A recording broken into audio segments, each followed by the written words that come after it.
How to become a financial advisor? Paano nga ba? For you to become a financial advisor, you have to go through the fire. Ano? Fire? Masusunog ako? No. FIRE is an acronym. Okay, F-I-R-E. And we have 4 steps para maging isang financial advisor. Number 1, letter F, forum. You have to attend forum for career orientation. Doon mo makikita, doon mo maiintindihan yung overview as being financial advisor. Paano mo gagawin, paano yung pwede mong kitain, and everything.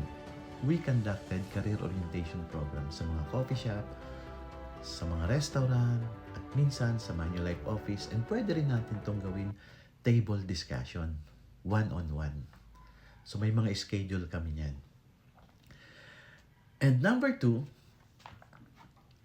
Insurance Commission Licensure Exam. So you have to pass through the examination from Insurance Commission. So ano yun? Dalawa yun. Dalawang exam ang kailangan mong maipass.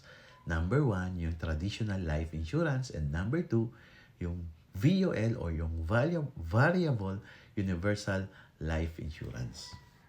So don't worry.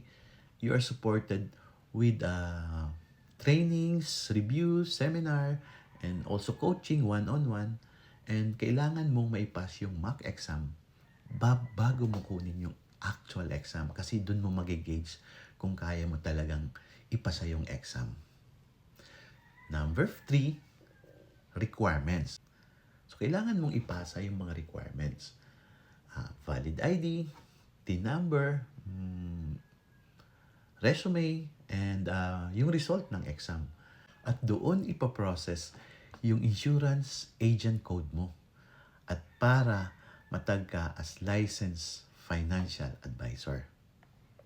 And lastly, number 4, enhance your skills. So meron tayong mga seminar, training, meron tayong weekly huddle. Kailangan mong umattend ron for you to enhance your skills. Kailangan mo yung product presentation, product knowledge, handling objection, financial need analysis, at marami pang iba. You have to develop your skills para pag sumalang ka sa client, ready ka na.